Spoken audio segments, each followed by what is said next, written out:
Narito ang malalaki at makabuluhang balita ngayong araw. Hataw Balita ngayon.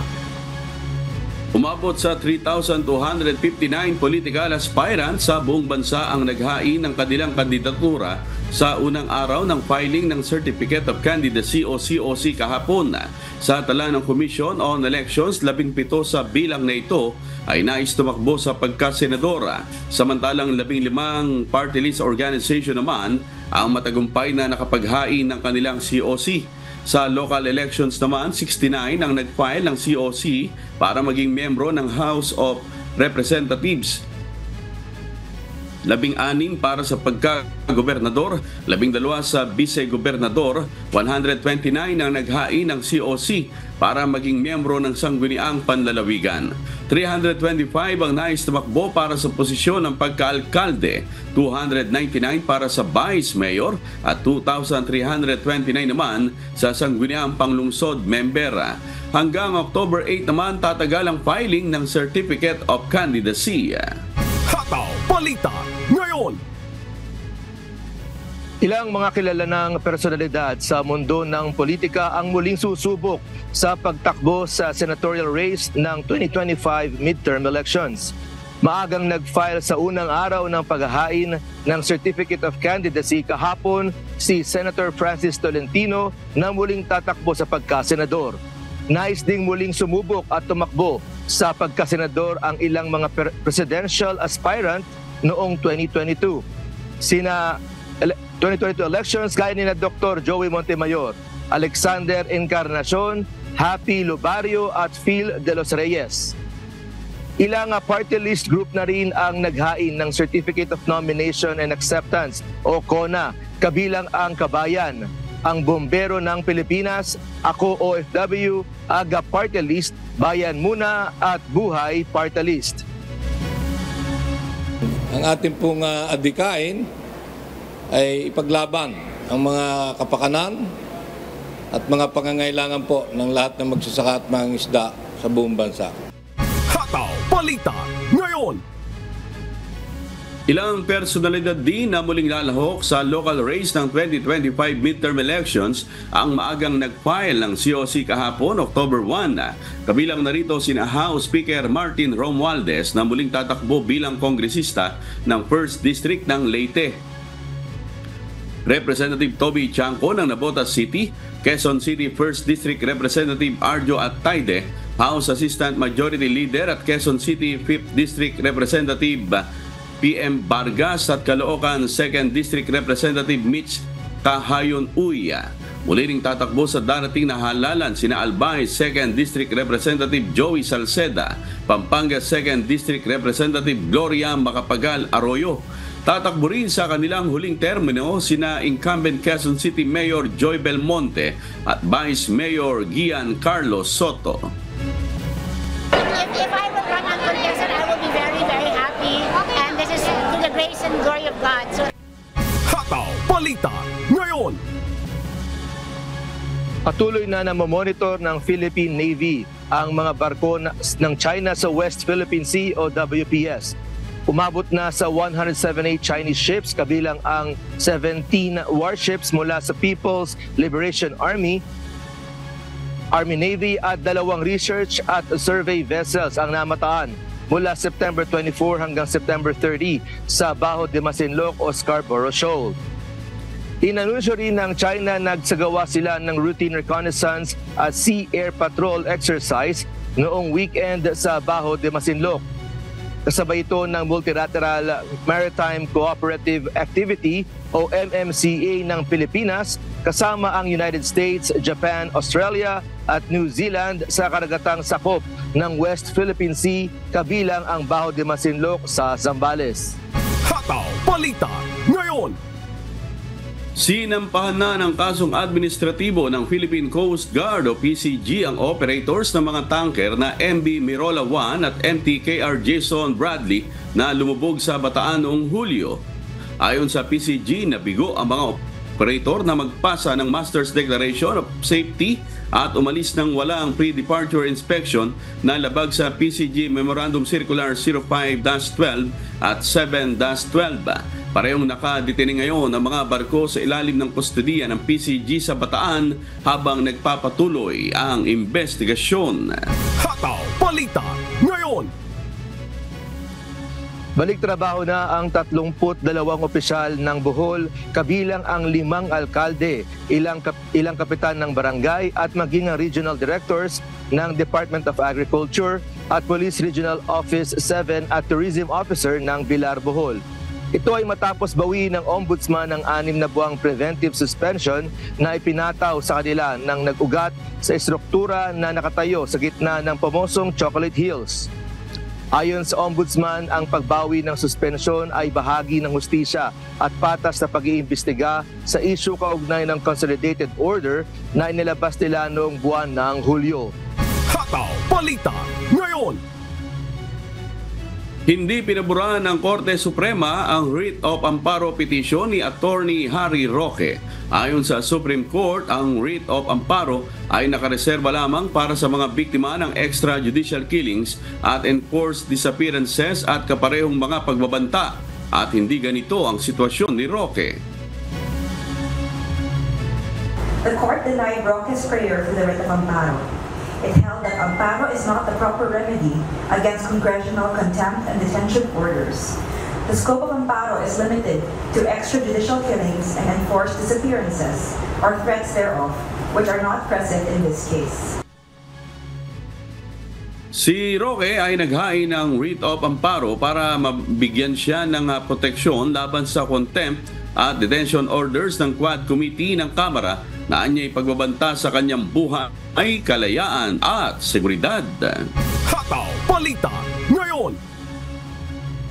Makalipas ang 7 taon, nahatulan na ng guilty verdict ang mga sangkot sa pagkamatay ng hazing victim na si Horacio Atio Castillo III. Ayon sa Manila Regional Trial Court, Branch 11, napatunayang lumabag sa Section 4 ng Republic Act No. 8049 o Anti-Hazing Law of 1995 ang 10 frat members, kaya hinatulan sila ng reklusyon perpetua o habang buhay na pagkakakulong, bukod pa ang halos sa 700,000 pesos na danyos o bayad pinsala na nakailangan nilang ibayad sa pamilya ni Atio.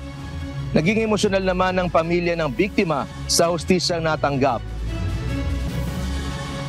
And now we are very happy that we have gotten our conviction. The guilty verdict is a team effort. We all placed our 100% and we got our conviction. Hataw Balita ngayon. Pinamamadali na ng pamahalaan ang pagre-release ng mahigit 100 milyong piso na ayuda para sa mga pamilyang naapektuhan ng Super Typhoon Julian. Hiniling ni House Speaker Martin Romualdez kasama ang tingog party list sa DSWD na maglaan ng 10 milyong piso sa bawat 10 congressional districts na pinaka-naapektuhan ng bagyo. Bukod sa ayuda, nagbigay rin sila ng 25 million pesos na halaga ng relief goods para sa mga nasalantang komunidad, alinsunod sa direktiba ni Pangulong Ferdinand Marcos Jr. na tulungan ang mga biktima ng kalamidad. Hataw Balita ngayon. Nananatiling suspendido ang pasok sa paaralan sa ilang paaralan sa Northern Luzon bunsod pa rin ng epekto ng Bagyong Julian. Walang pasok sa lahat ng antas ng pampubliko at pribadong paaralan sa Abra, Ayugan, Batanes, Calayan, Cagayan, Batak, Curimao at Lawag sa Ilocos Norte, gayon din sa Bantay, Ilocos Sur. Samantalang elementaryo to high school walang pasok sa Dagupan City, pati ang mga bayan sa Pangasinan tulad ng Binmalik, Calisiao at Lingayen.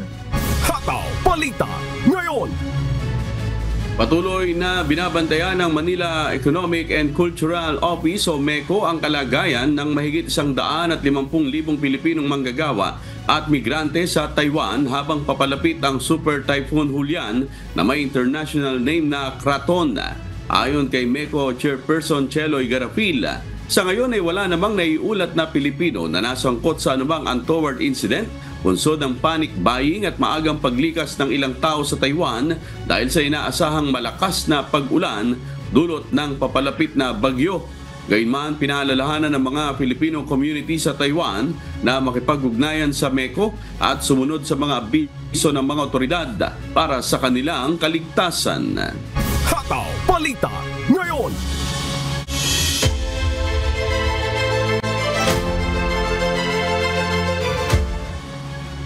Naging mapayapa ang unang araw ng paghahain ng Certificate of Candidacy sa buong bansa kahapon, October 1, ayon sa Philippine National Police.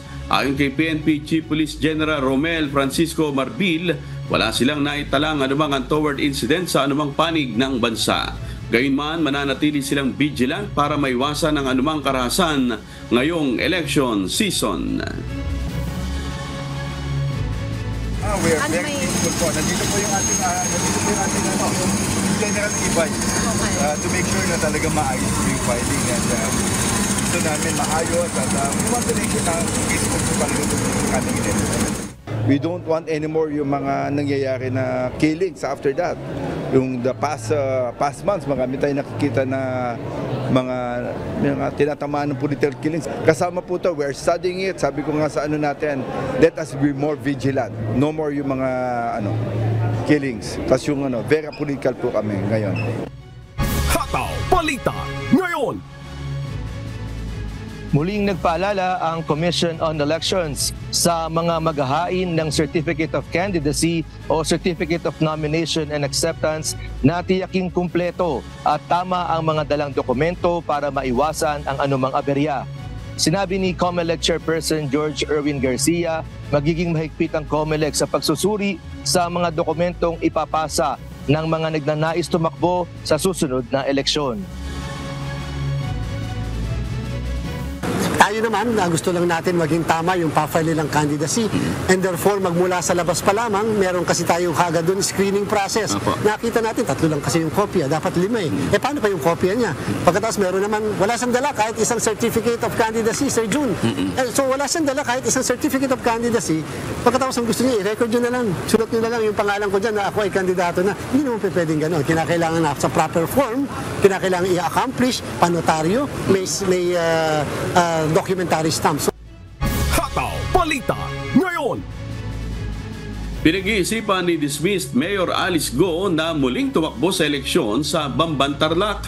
Ayon sa kanyang abogado na si Attorney Nicole Jamila, sinasaalang-alang ng dating alkalde ang mga naiwan niyang trabaho at mga taong patuloy na sumusuporta sa kanya hanggang ngayon. Sagot naman ang Commission on Elections o COMELEC, kung magdidesisyon si Go na tumakbo ay tatanggapin nila ang COC nito. Tatanggapin namin ang Certificate of Candidacy ng lahat, hindi lamang niya, ng lahat. May kaso man, ano man ang kalagayan sa buhay, sapagkat ang duty ng COMELEC ay purely ministerial lamang. Tatanggapin namin sapagkat yun ang aming naatasan sa amin na katungkulan. Wala daw po kaming diskresyon. Kung makakasama ang pangalan sa balota, ibang usapan po yan. Hataw Balita ngayon. Binigyan din ng Commission on Elections sa inilabas na temporary restraining order ng Supreme Court na ang lahat ng appointed officials ay otomatikong ituturing na resigned sa oras na formal itong maghain ng kandidatura sa susunod na halalan. Kasama dito ang mga party list group na maghahain ng Certificate of Nomination and Acceptance o CONA. Sa TRO na inilabas ng Korte Suprema, pinagbabawalan nito ang COMELEC na ipatupad ang Section 11 ng COMELEC Resolution Number 11-0-45 kung saan pinapayagan pa ring manatili sa pwesto ang mga appointed officials kahit na nominated na sila bilang party list representative. The court granted the prayer for TRO effective immediately. COMELEC is enjoined from implementing Section 11 of its Resolution Number 11045. All parties are required to observe the status quo that public appointed officials are deemed resigned upon filing their certificate of candidacy. Hataw Balita ngayon.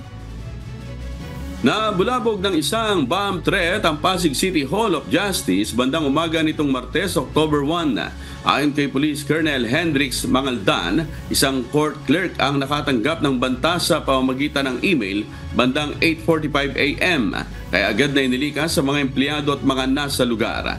Bandang 9:20 a.m. idineklara na ang ligtas ang lugar ng Philippine National Police Explosive Ordnance Disposal and K9 Group matapos magsagawa ng inspeksyon.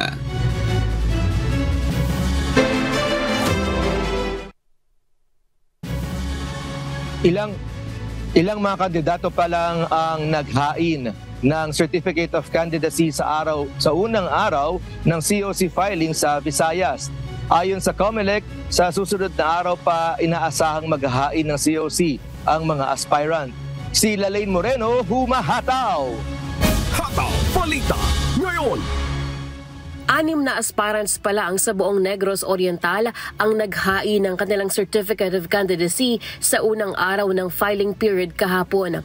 2 rito ay naghain sa COMELEC Provincial Office, 2 sa Dumaguete City at 1 sa bayan ng Basay at La Libertad. Sa Provincial COMELEC, unang naghain ng COC si Jimmy Murto bilang congressman ng 2nd District ng Negros Oriental. Ayon sa COMELEC, ilang beses na umanong kumakandidato si Murto ngunit hindi pa nananalo. Sa Dumaguete City naman, unang naghain ng COC ang first-time aspirant sa pagkakonsehal ng Dumaguete City na si Liza Perdeses bilang councilor ng lungsod.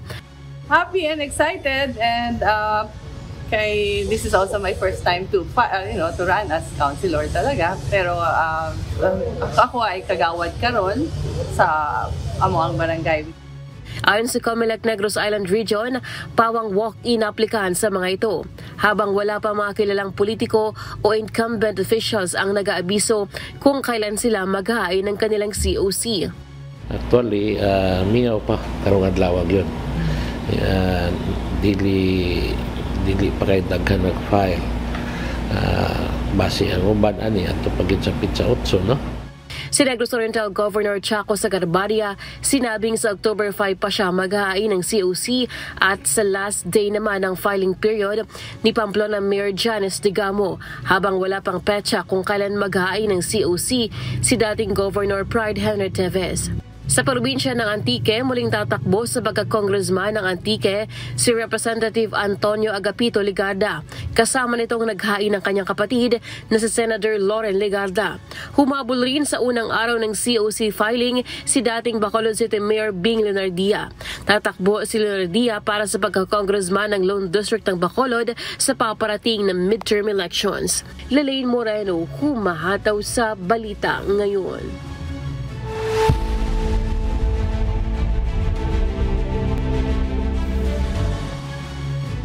Tuwing eleksyon sa Estados Unidos, lagi nating naririnig ang dalawang kilalang partido na magkatunggali sa political landscape ng bansa, ang Republicans at Democrats. Kaiba sa Pilipinas na maraming partido ang bumubuo sa national politics, ang US politics ay nadomina ng dalawang partido sa loob ng mahigit sa 100 taon. Alamin natin kung bakit may two-party system ang United States at ano ang istorya sa likod ng dalawang partido. Itong humahataw na balita ni Chris De Leon. Hataw Balita ngayon. Tutol ang founding fathers ng Amerika sa prinsipyo ng two-party system. Babala ni George Washington, ang unang presidente ng bansa. Ang sistemang ito ay nagdudulot ng spirit of revenge na likas sa mga talunang partido at maaaring humantong sa despotismo. Subalit noong 1824 at 1828, nagbago ang pananaw ng mga politiko sa papel ng mga partido na ngayon kinikilala bilang isang mahalagang puwersa sa operasyon ng demokrasya at tagumpay ng republika. Matapos ang eleksyon noong 1824, umusbong ang dalawang pangunahing partido sa Estados Unidos, ang Democratic Party na naniniwala sa presidential leadership at limitadong impluensya ng federal government at ang Whig Party na naniniwala sa mas makapangyarihang gobyerno sa pangunguna ng Kongreso. Sa kasalukuyan, ang Democratic at Republican parties ang nangunguna sa 2024 election.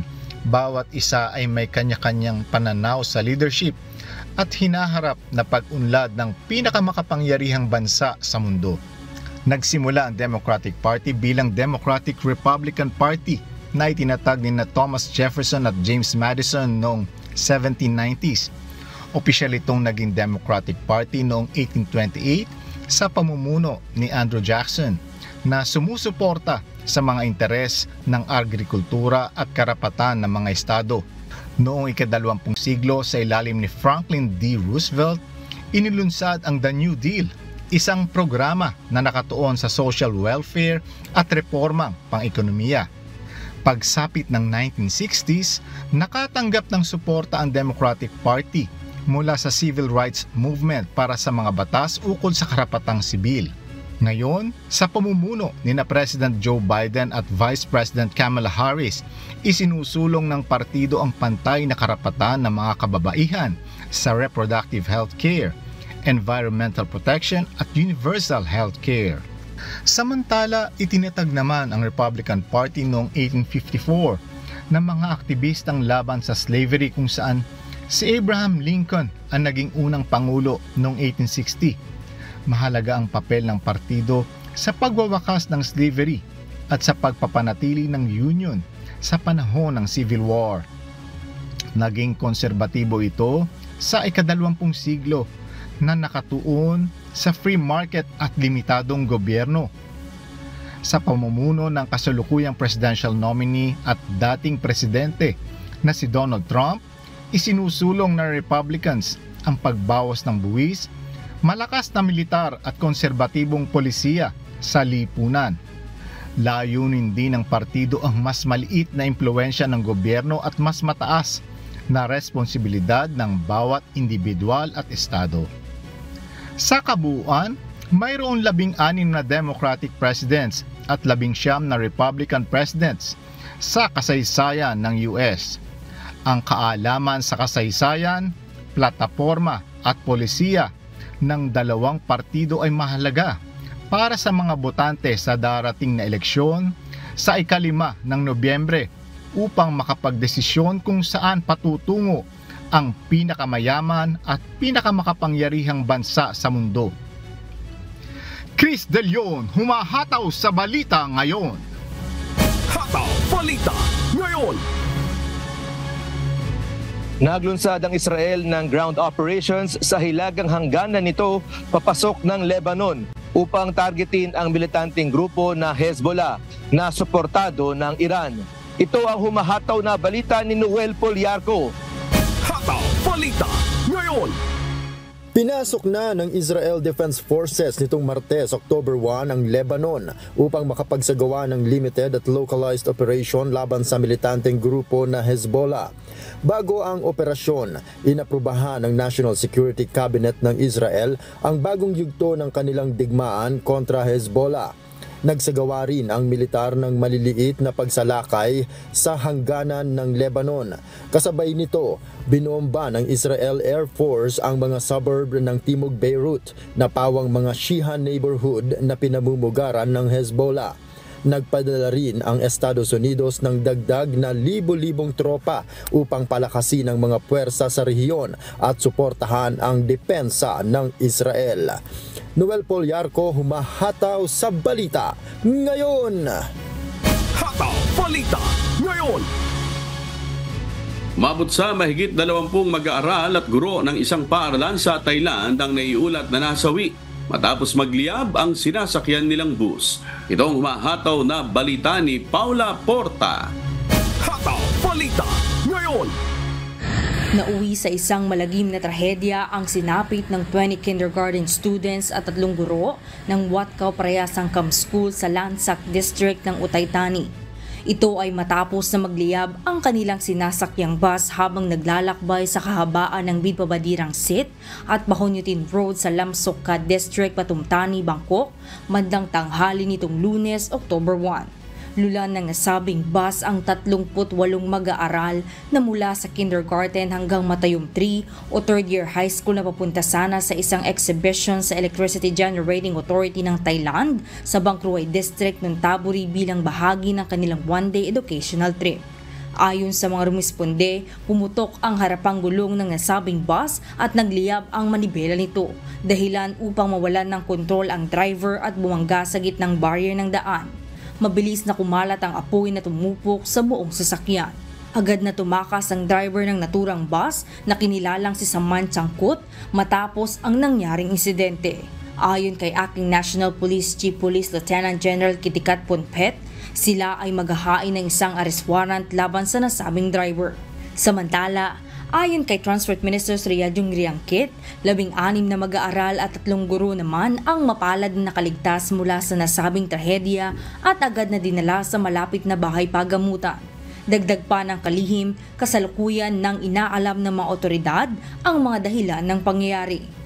Marami ang nagpaabot ng pagkikiramay sa pamilya ng mga nasawi at mga sugatan sa insidente. Pangunahin na si Prime Minister Paetongtarn Shinawatra na nagpahayag na aakuin ng pamahalaan ang medical expenses at magbibigay ng financial assistance sa mga biktima at pamilya ng mga nasawi. Paula Porta, humahataw sa balita ngayon. Hataw Balita ngayon! Binalaan ni South Korean President Yoon Suk Yeol ang North Korea sa posibleng end of regime sakaling gumamit ito ng nuclear weapons. Ito ang humahataw na balita ni Axis Salem. Hataw Balita ngayon! Nagbabala si South Korean President Yoon Suk Yeol na haharapin ni North Korean President Kim Jong-un ang pagwawakas ng kanyang rehimen kung gagamitin nito ang nuclear weapon laban sa South Korea. Ipinakita rin ng SOCOR sa kauna-unang pagkakataon ang pinakamalaking ballistic missile ng bansa, ang Yunmo-5, na may kakayahang sirain ng mga underground bunker. May libo-libong mga tropa ng Amerika ang nakabase sa South Korea bilang depensa laban sa North. Bagamat walang sariling sandatang nuklear ang South Korea, sakop naman ito ng nuclear umbrella ng Estados Unidos. Samantala, binatikos ni Yoon ang kampanya ng Pyongyang ng pagpapalipad ng mga lobo na may dalang basura patungo sa South. Naging sanhi ng abala sa mga paliparan at nagdulot ng maliliit na sunog. Axis Salem, humahataw sa balita ngayon!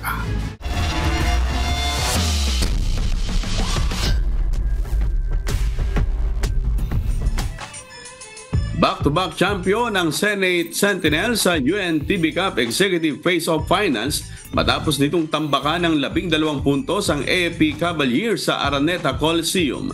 Paghahatian naman ng mga benepisyaryo ng Senate Sentinel ang 1 milyong pisong papremyo. Si JP Nunez humahataw.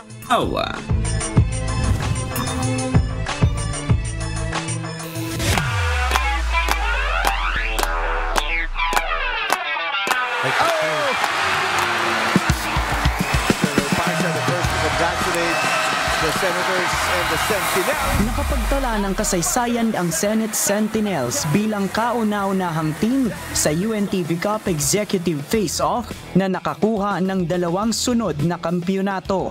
Matapos talunin ang PNP Responders noong 2023, pinataob naman ng Sentinels ngayong taon ang AFP Cavaliers. Sa score ng 74-62, wagi ang Senate Sentinels kontra AFP Cavaliers at nakuha nila ang back-to-back champion title ngayong taon. Senator goes, drives, puts it up, Senator Villanueva finally got it! Senator Angara got it! Naging motivation mga players na 2 game na lang, wala na muna yung sakit ng katawan na yan. I think may konti kaming advantage sa speed. I think tsaka yung very good ang AFP. I think may konting injuries din sila. So but not to take away from sa victory namin. I think we played the very good game. I just had a meniscal tear, bone spur surgery. I'm not supposed to be playing. Sabi ko kahit naka-cane ako, maglalaro ako just for Sensani and for the rest of the team. It's sweeter the second time around. Ang sarap po ng pakiramdam. Tribute po namin ito kay Senator Sani Angara. It's his last game na po sa Senate Sentinels ngayong 2024 dahil full-fledged na po siya na DepEd Secretary. Ayon naman sa coach ng AFP Cavaliers na si Jeffrey Kembao, kinulang sila sa depensa. sa defense talaga. So kinakapos kami, although yung mga bigs kasi namin, lahat sila may mga nararamdaman. No, so hindi sila makatakbo hindi sila makasprint kasi nga may masakit yung mga tuhod. So yung baba ng tao namin, lagi silang lamang. Yung transition offense sila, hindi namin masabayan. Nag-uwi ang Senate Sentinels ng 1 million pesos na paghahatian naman ng 3 nilang benepisyaryo. Ito ang cancer funds na tumutulong sa pagpapagamot ng mga pasyenteng may cancer. Kite Foundation Incorporated na tumutulong naman sa gastusin sa pagpapagamot ng mga batang may sakit. At Tahanang Walang Hagdanan Incorporated na nagbibigay kabuhayan sa mga individual na may kapansanan. Magsisilbi po itong tulong para sa pambayad po ng mga bata sa kanila pong mga hospital expenses, transportation at iba pa po. Actually, pang ilang taon na rin po ito na naging beneficiary kami ng Senate sa kanilang paggawa ng sports na ganito, pero may kaakibat na charity. Ang ganda pong ang gandang idea. Napakaganda kasi ang dami niyang natutulungan. Samantala, tatanggap naman ng 500,000 pesos ang benepisyaryo ng AFP Cavaliers na Camp General Emilio Aguinaldo Station Hospital na nagbibigay ng libreng gamutan sa mga kasamahan nilang sundalo. Doon mapupunta ang mga benepisyo na makukuha namin sa pag-improve ng aming mga equipment saka ng aming infrastructure para magampanan namin ang pagbabantay sa kalusugan ng ating mga kasundaluhan. Samantala, nakatanggap ng 250,000 pesos ang kapisanan ng mga manggagawa ng GSIS mula sa GSIS Furies na nakatungtong sa 3rd place. 200,000 pesos naman sa Malacanang Employees Cooperative Incorporated na benepisyaryo ng OP Executives na nakuha ang 4th place. Tatanggap naman ng 100,000 pesos ang mga benepisyaryo ng Office of the Ombudsman, Judiciary Magis, SSS at COMELEC. Samantala, nakapaglingkod ang public service booth ng SSS, PhilHealth at Pag-ibig sa higit 50 individual na may tanong ukol sa status ng kanilang mga membership at pag-avail ng mga benepisyo ng gobyerno. Sa speech ni Kuya Daniel Razon na siyang nagpasimula ng UNTV Cup noong 2013, pinasalamatan nito ang lahat ng mga manlalaro at katuwang para maisagawa ang Liga ng mga Public Servants. Gayun din ang Members Church of God International o MCGI na pangunahing sumusuporta sa advokasya na maabot ang mga nangangailangan. Salamat po ng marami sa loob ng 11 taon na kayo po ay nakasama namin at higit sa lahat ang suporta po ng members ng Church of God International na patuloy naman po na sumusuporta sa UNTV Cup para sa isang maliit na paraan ay makarating ang kabutihan ng Diyos sa ating mga kapwa-tao sa pamamagitan ng ganito pong larangan. JP Nunez, UNTV News and Rescue. Diyos ang aming sandigan, serbisyo publiko ang aming pinahahalagahan.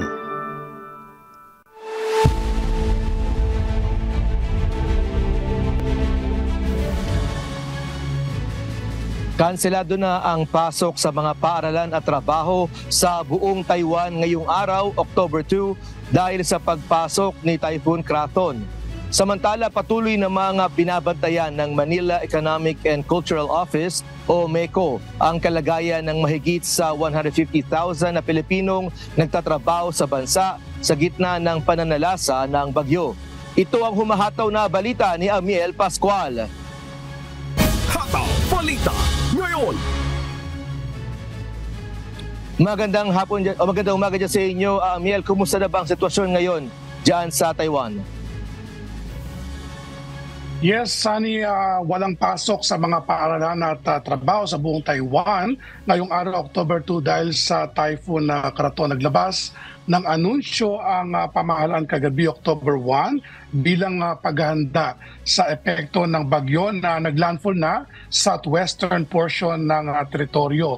Nasahang magdudulot ng malakas na hangin at ulan ang Typhoon Krathon na kumikilos north-northwest na may bilis na 6 hanggang 11 kilometers per hour. Dahil sa mabagal na paggalaw ng bagyo, maaari umano itong makaapekto sa buong Taiwan hanggang Huwebes, October 3.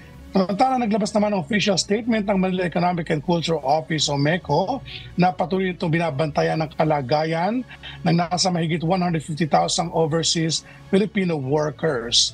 Wala umanong naiulat ng untoward incident sa gitna ng napabalitang panic buying dito sa Taiwan. Pinapayuhan naman ng MECO ang ating mga kababayan na maghanda at mag-ingat at makipag-ugnayan agad sa ahensya kung maapektuhan ng kasalukuyang kalamidad. Sani dito ngayon, nandito ako ngayon sa Dolio City sa Yunlin County, Central Taiwan na hindi pa direktang nararamdaman yung epekto ng bagyong Kraton, pero kanina ay medyo umuulan-ulan na at sa bandang southern part ng Taiwan ay naranasan na nga ang malakas na pag-ulan. Sa bandang Hualien ay may mga napabalita ayon sa local report ng mga landslide at may mga nailikas na rin ng mga mamamayan, especially doon sa mga malalapit sa dagat at ganoon din sa mga isla na naninirahan doon. Kaya patuloy naman tayo na nagtabay din dahil nga ayon sa local report na medyo mabagal ang paggalaw nitong bagyo at hindi pa talaga tiyak kung itatahakid ba dito yung buong isla ng Taiwan dahil sa magiging epekto nito na maaaring maranasan hanggang sa araw ng bukas sa Sani. Alright, keep us updated, Amiel, at ingatan nawa kayo ng Panginoon dyan sa lugar ninyo. Salamat, Amiel Pascual, nagulat ng live mula naman dyan sa Dolio City, Taiwan. Hataw Balita ngayon! Patuloy na tumataas ang bilang ng mga nasawi sa pananalasa ni Hurricane Helene sa Estados Unidos habang ang bagong nabuong tropical storm Kirk ay inaasahan na magiging isang malakas na hurricane din. Ito ang humahataw na balita ni Abby Valdez. Hataw Balita ngayon! Umakyat na sa mahigit 130 ang namatay sa buong southeastern United States dahil kay Hurricane Helene. Pinakamatinding na pinsala ang Carolinas kung saan higit sa 80 ang natagpo ang patay. Nagdulot ang bagyo ng pagkasira ng mga tirahan, kalsada at tulay, pati na mga pangunahing pasilidad tulad ng mga linya ng kuryente na nakaapekto sa milyon-milyong residente. Samantala, naglabas si US President Joe Biden ng emergency declaration para sa mga estado ng Alabama, Florida, Georgia, North Carolina, South Carolina, Tennessee at Virginia upang magamit ang federal resources sa pagbangon ng mga apektadong lugar. Inaasahan namang magiging isang ganap na bagyo bukas ang tropical storm na tatawaging Kirk. Mabilis itong lumalakas sa gitna ng Atlantic Ocean. Ayon sa National Hurricane Center, maaari itong maging isang hurricane na aabot sa Category 3 bukas araw ng Huwebes, October 3. Abby Valdez, humahataw sa Balita Ngayon. Hataw Balita Ngayon! Maaaring manatiling imposible para sa maraming Canadian ang pagbili ng bahay sa mga susunod na taon kahit pa bumaba ang mga gastos sa mortgage. Bunso nito ng nagpapatuloy na paglaganap ng housing affordability crisis sa Canada. Ito ang humahataw na balita ni Orling Quijano. Hataw Balita Ngayon! Tila hindi magtatapos agad ang problema ng kakayanan ng mga Canadian na makabili ng bahay kahit inaasahan ng marami na ibababa ng Bank of Canada ang mga rate sa mga susunod na buwan. Nagsimula ang housing affordability crisis nang tumaas ang mga interest rate 2 taon na ang nakaraan. Isa rin sa mga dahilan ang pagdagsa ng mga imigrante na nagpalobo sa populasyon ng Canada kaya tumaas ang demand at presyo ng mga bahay. Upang maging abot kayang muli tulad noong bagong magpandemya, kailangang bumaba ang presyo ng mga ito ng 10% at magpatuloy pang bumaba ang interest rate ng mortgage ng kalahati mula sa kasalukuyang antas. Orlin Quijano, humahataw sa Balita Ngayon. Hataw Balita Ngayon! Ipinagbabawal na ng bagong batas sa California ang legacy at donor admission sa mga pribadong universidad sa estado. Pinirmahan ni Governor Gavin Newsom ang naturang batas para magkaroon ng patas na oportunidad sa edukasyon ng lahat. Ito ang humahataw na balita ni Daryl Angeles. Hataw Balita Balita Ngayon. Apektado ng bagong batas sa California na nagbabawal sa legacy at donor admissions ang mga pribadong institusyon sa estado na gumagamit ng koneksyon ng pamilya para makapasok. Kabilang dito ang University of Southern California o USC, Stanford University, Santa Clara University, Claremont McKenna College at Harvey Med College.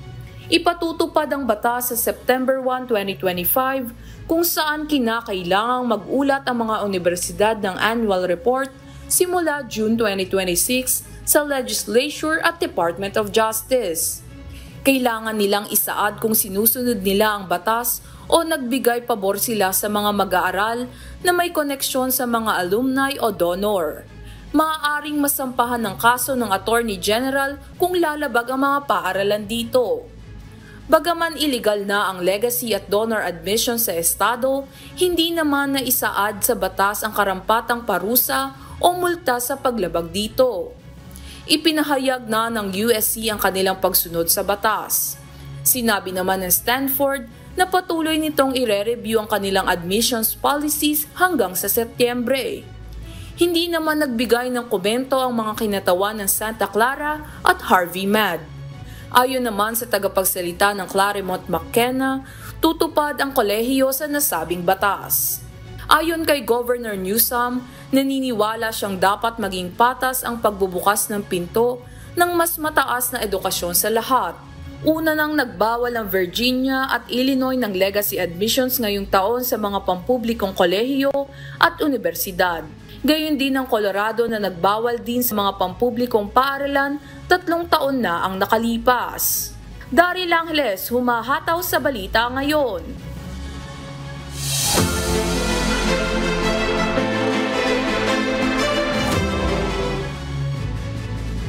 Nasa mahigit 2,400 na bahay sa Batanes ang nasira sa halos buong araw na pananalasa ng Bagyong Julian. Ayon kay Governor Marilu Cayco, hindi lang mga bahay ang nasira, kundi ang 100% ng sektor ng agrikultura ang napinsala rin ng bagyo. Si Grace Doctolero, humahataw! Hataw Balita Ngayon. Bago pa man maglandfall ang Bagyong Julian, naghanda ng mga residente at lokal na pamahalaan ng Batanes sa magiging epekto nito. Naglagay ng mga tapangko o window shutters at tinali na rin ang mga bahay na gawa sa light materials o kung tawagin ay ang tradisyon ng kapanpet. Ito ay mga kinaugalian na ng mga Ivatan bilang paghahanda sa banta ng bagyo.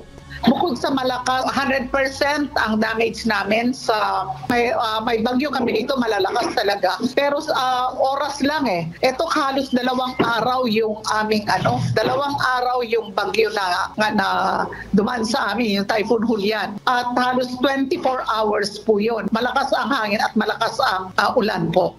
Ayon kay Governor Marilu Cayco, umabot sa halos 60% ng 2,463 ang mga bahay na totally damaged habang 40% naman ito ang partially damaged. Medyo malaki ang damage namin dito sa Batanes at mayroon kaming 2,463 na damage sa bahay. Mayroon kaming 2,543 individuals na nasa evacuation center at 100% ang damage namin sa agriculture. Iniugnay naman ng opisyal ang mataas na bilang ng mga napinsalang bahay sa hindi matibay na pundasyon ng mga ito dahil gawa ang mga ito sa light materials gaya ng kahoy o tubo simula ng maging protected area ang buong lalawigan. Kaya't ipinanawagan ng gobernadora na kung maaari ay magkaroon ng moratorium sa batas na nagbabawal ng paggamit ng aggregates para sa pagpapatayo ng bahay dahil madalas aniya silang dinaraanan ng bagyo. Na po ako sa DNR at saka sa kay Presidente kung po pwedeng moratorium makakuha yung mga tao ng aggregates para maipatayo nila yung bahay nila ng mas matibay po para kung mayroon bagyo pang padating ay mas matibay na yung bahay po nila. Ilang pasilidad din ang nagtamo ng pinsala kabilang na ang Batanes General Hospital dahil sa bagyo. Naiulat din ang ilang power outage at water supply problems sa lalawigan. Tapos sa infra ay mayroon kaming na-damage na mga tulay retaining walls, schools namin halos marami ang nawala ng bubong. Tapos po, government buildings po ay nasira din. Wala po kaming power ngayon dahil marami bumagsak na kawat ng kuryente. At communication namin is talagang on and off dahil hindi maganda ang aming signal ngayon dito. Samantala, ayon kay Governor Cayco, walang napaulat na nasawi sa kanilang probinsya sa gitna ng pananalasa ng Bagyong Julian.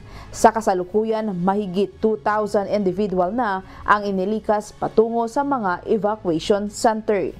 Grace Doctolero, humahataw sa Balita Ngayon. Hataw Balita Ngayon.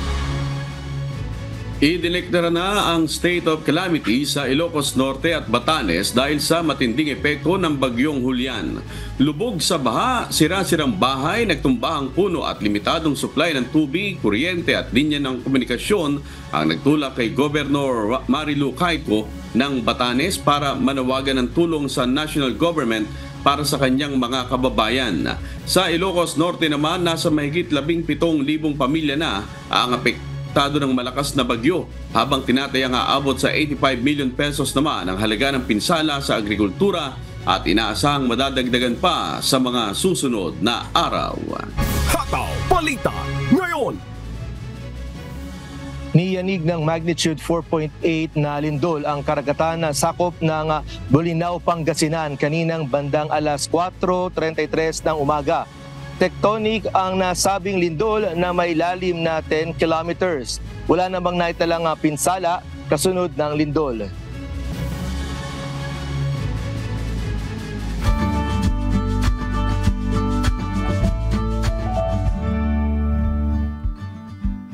Humina ang Bagyong Julian habang mabagal itong kumikilos papuntang Taiwan.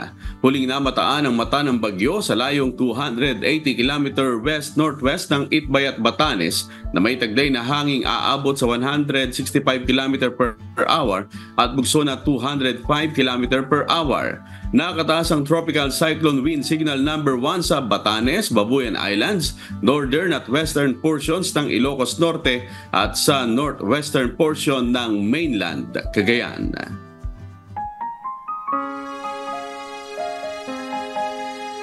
At sa aming ibabahaging mga salita ng Diyos na ating sandigan, mula sa Awit, Kapitulo 33, ang talatay 4. Sapagkat ang salita ng Panginoon ay matuwid, at lahat niyang gawa ay ginawa sa pagtatapat.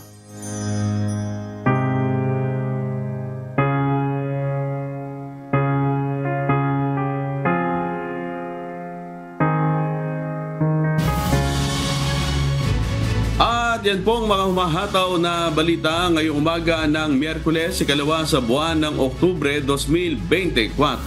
Sa ngalan po ng lahat ng bumubuo ng UNTV News and Rescue, UNTV Radyo La Verdad 1350 at ng ating mga correspondent mula Luzon, Visayas at Mindanao. Mula po rito sa Pilipinas, ako po ang inyong amigo, Sherwin Kulubong. At yan po ang mga humahataw na balita sa iba't ibang panig ng mundo ngayong Wednesday morning, October 2, 2024. Mula naman dito sa Los Angeles, California, USA, ako si Sunny Cos. At dito sa UNTV at UNTV Radyo La Verdad 1350, Diyos ang aming sandigan, serbisyo publiko ang aming pinahahalagahan. Susunod na po ang Good Morning Kuya. Salamat po sa Diyos at magandang umaga.